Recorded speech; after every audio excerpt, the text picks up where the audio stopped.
Parents have had enough of the transgender taking over the lives of their kids. From beauty pageants to story time to the sporting arena, children of all ages are having their education and opportunities infiltrated by trans ideology, which is making everyday parents very angry. And gone are the days of parents being too scared to speak up for fear of cancellation. Now they've had enough and they're making their voices heard. Sky News All-Stars Rowan Dean, Liz Storer and Piers Morgan exposed the toxic trans takeover.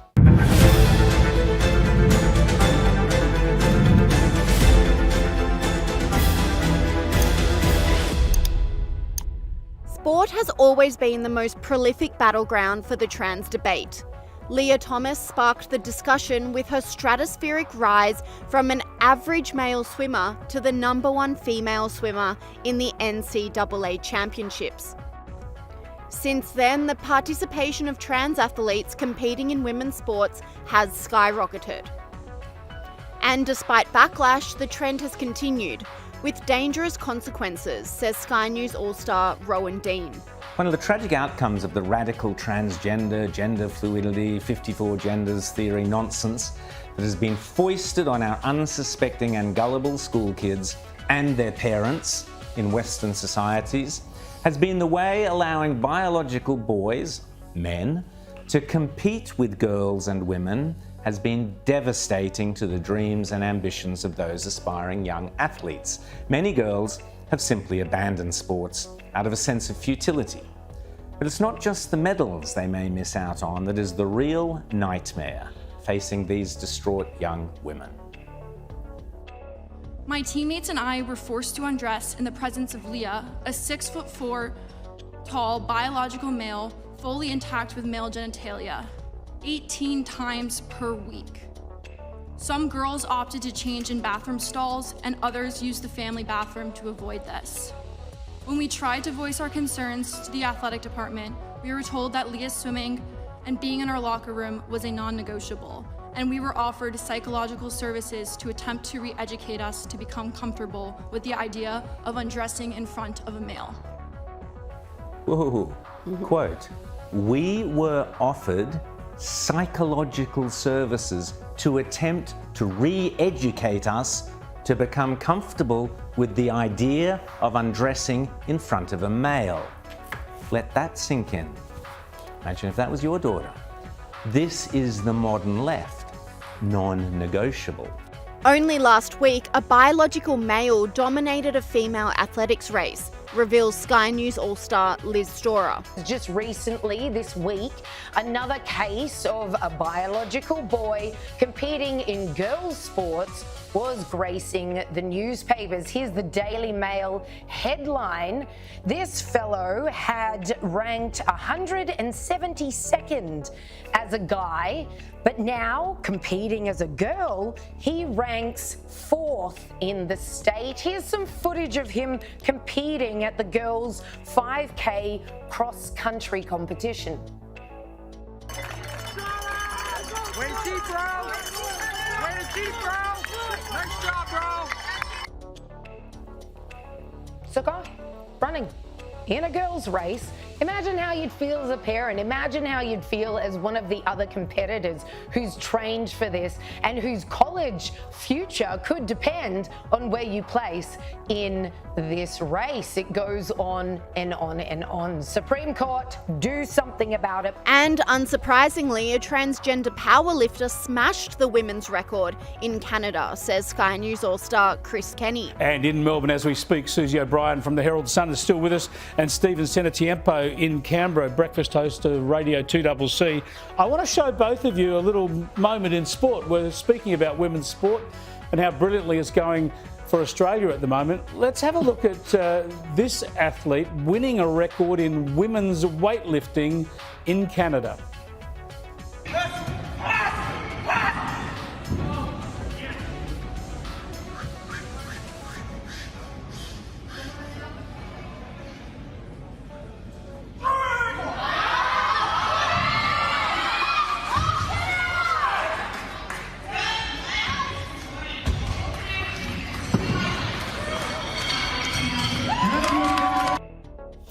That's Anne Andres, 40 years old, a biological male who's a transgender woman now, identifies as a woman, and just smashed that record. A lot of the women didn't bother competing against her. Susie, is this fair play?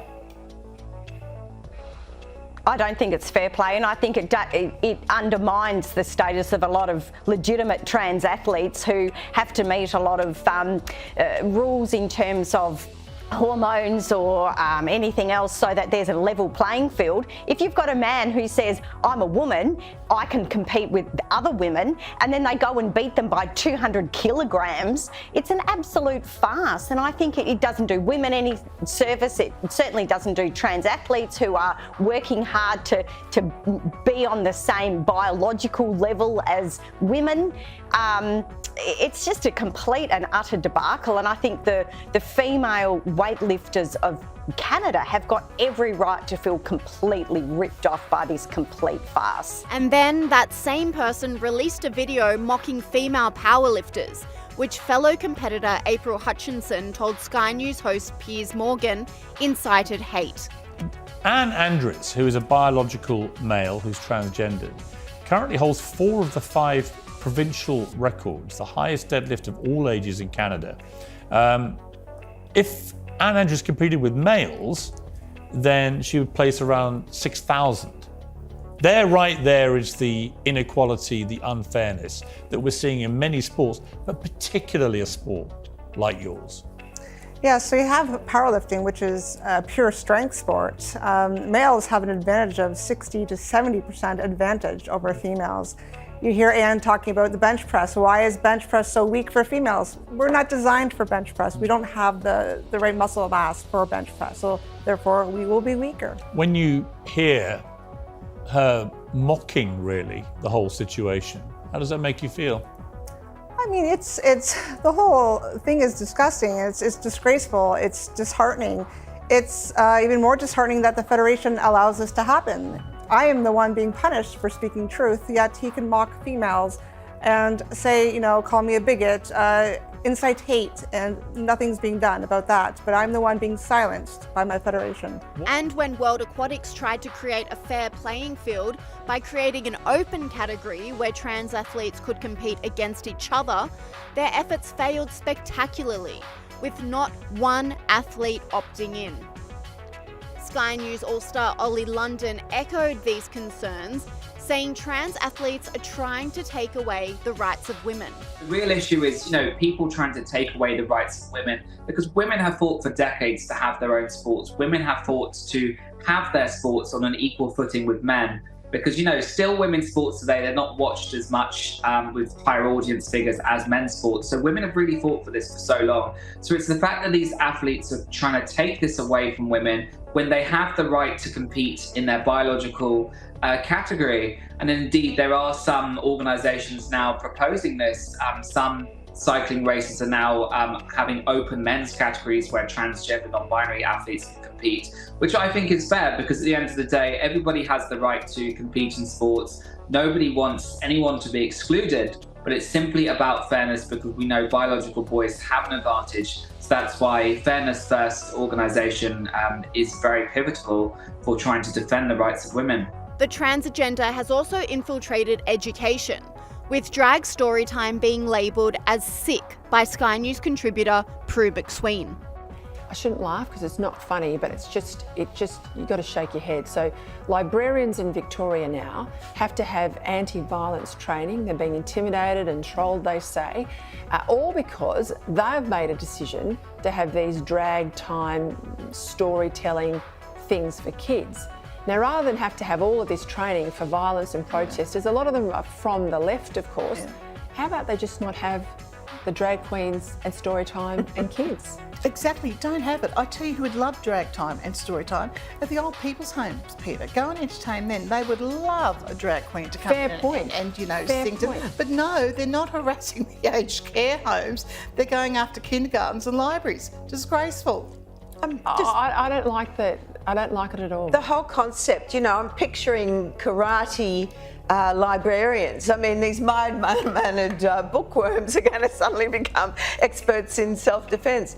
But, you know, I think this is so insidious, this creep of sexualizing our kids and you know, teaching them about dysphoria, shut it gender. down. You know, it's just all sick, and I think parents need to be really vigilant about this now. You're getting to the stage where you don't want to send your kid to a school, and now it's a library. There's no safe place for kids at the moment because these people have got an agenda to force their views, these woke views, on little children. Let them decide when they're adults, not now, when they're little kids. And parents agreed, with a drag queen story time in Melbourne being derailed by protests in a bid to stop the event. Well, a local council meeting in Melbourne has been derailed by protesters angry over a planned drag story time in Melbourne southeast. Georgia Simpson has the story for us this morning. She's at Monash City Council. Georgia, what happened last night? Pete, a crowd of about 100 people gatecrashed the public gallery, yelling out to councillors that they were pedophiles, demanding for them to be sacked. This is all over an event planned for May 19 at a library in Melbourne's southeast involving drag queen Sam Thompson reading books and singing songs to children to mark the International Day Against Homophobia. This event has sold out, but some residents are very angry about it. In recent days, there's been a lot of negative comments on Monash City Council's Facebook page, with Senator Ralph Babbitt among them. The council must have anticipated that something might happen, as last night there was extra security and police already on hand. This crowd of about 100 people, you might be able to see in the vision there, they were angry, they were holding up signs, they were yelling out that councillors were pedophiles, demanding for them to be sacked over what they say they were promoting sex among or in front of children. Council, though, they refuse to back down, and they're not cancelling what they are labelling as a family-friendly event. Georgia Simpson, thank you. Pageants have become the latest victim of trans ideology, with a biological man beating the field of women to win Miss Netherlands. All right, I got to show you this. Some of the most beautiful women in the world are from the Netherlands, so it only makes sense that Miss Netherlands 2023 was awarded to a biological man.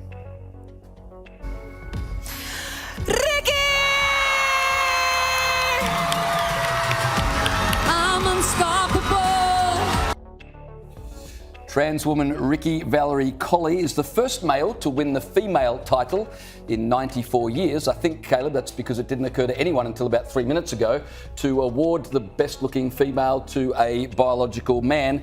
Ricky will now go on to compete in Miss Universe. And parents have become increasingly concerned about the trans movement after seeing its progression from relatively harmless story time and sports competitions to dangerous, fashionable mutilation of the body, reveals Sky News commentator Tim Blair. This is grotesque and terrifying. I think everyone would agree. Actual scars, non-medically required scars, are now being worn and celebrated and made as images of some sort of progressive stance. I mean, look at that. That's wrong. And it's been also in video games. I can't remember the name of the video game where there were characters with those scars, and they are to represent, like you said, a female to male transition. And at the same time, we're hearing these stories, these terrible stories from detransitioners. I've talked to some young Chloe Cole, only at the age of 18, decided that no, this was not for her. She's living as a woman again, but her breasts were removed when she was 15. How can you possibly make an informed decision at that age? But she's now got lifelong medical issues because of that. And politics aren't immune. The focus on transgender issues is having real political ramifications for the Democrats. The more immediate question, I think, for both parties is to try to win over the swing voters in the working class, many of whom don't pay much attention to politics. They don't read the Wall Street Journal, they don't read the New York Times. And I think, various factors, basically push them away. And one of those might be cultural issues. I mean, I think that's a real reason why a lot of lower income Americans, especially immigrant families, are no longer so drawn to the Democrats, even if their economic policies may be better for them in the short run. But all the talk of, transgender bathrooms and transgender women and all this stuff, it can be very alienating for, for some conservative lower class people.